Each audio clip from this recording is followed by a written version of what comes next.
Assalamualaikum warahmatullahi wabarakatuh. Halo teman-teman, perkenalkan saya Hawa Mawadatul Ula dengan NIM 252070025 dari program studi Tadris Bahasa Indonesia semester 1 Universitas Islam Negeri Syekh Wasil Kediri.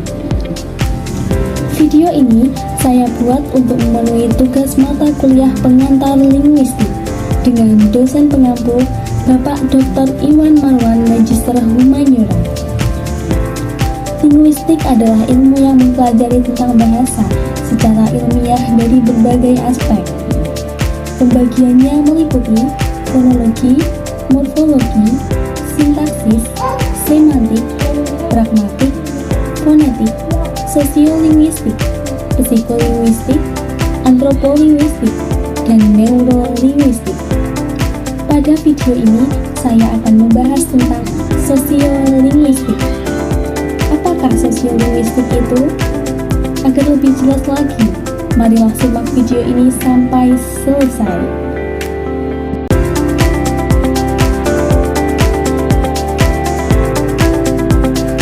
Apakah sosiolinguistik itu? Sosiolinguistik adalah ilmu yang mempelajari hubungan antara bahasa dan budaya serta bagaimana bahasa digunakan dalam masyarakat. Masyarakat bahasa dalam kacamata sosiolinguistik tidak pernah homogen, tetapi selalu heterogen. Artinya, orang-orang yang menggunakan bahasa selalu beragam, baik dilihat dari usia, status sosial, ekonomi, pendidikan, jenis kelamin, pekerjaan, dan lain-lain.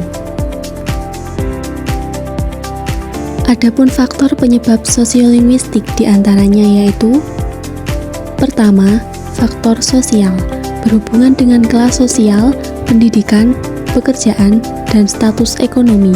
Perbedaan ini membuat orang memilih ragam bahasa yang berbeda, sehingga bahasa menjadi cermin kecil dari struktur masyarakat. Yang kedua, faktor situasional, muncul dari kondisi komunikasi seperti formal sampai non-formal, siapa lawan bicara, serta tempat dan waktu bicara.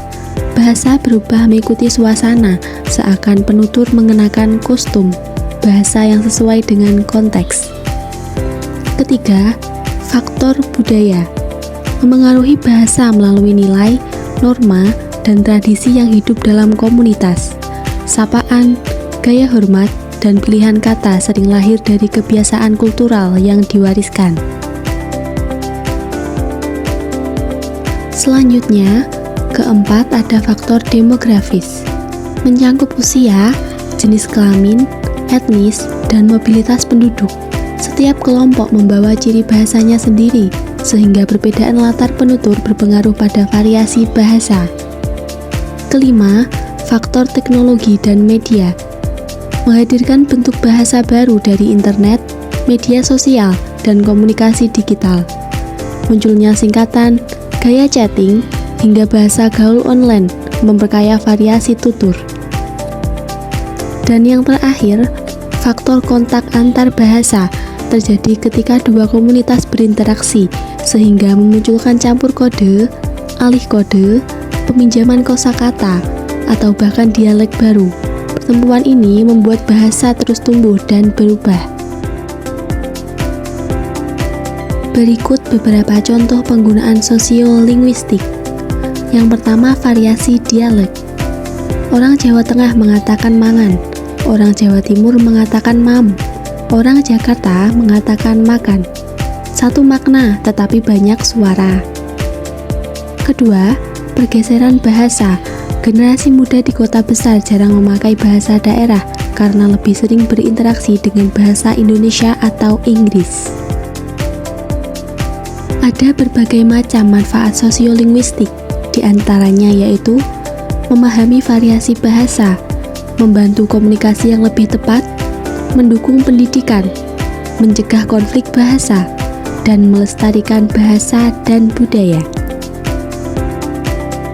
Kesimpulan yang dapat kita ambil dari pembelajaran ini yaitu sosiolinguistik adalah ilmu yang meneliti hubungan antara bahasa dengan masyarakat, menjelaskan bagaimana variasi bahasa muncul karena perbedaan sosial, budaya, dan situasi.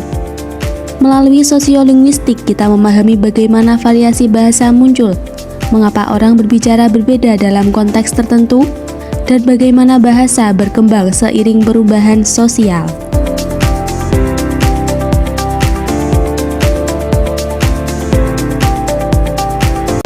Nah, dari video pembelajaran tadi dapat disimpulkan bahwa mempelajari ilmu linguistik dapat menggali bagaimana manusia membentuk, memahami, dan menggunakan bahasa dalam berbagai aspek.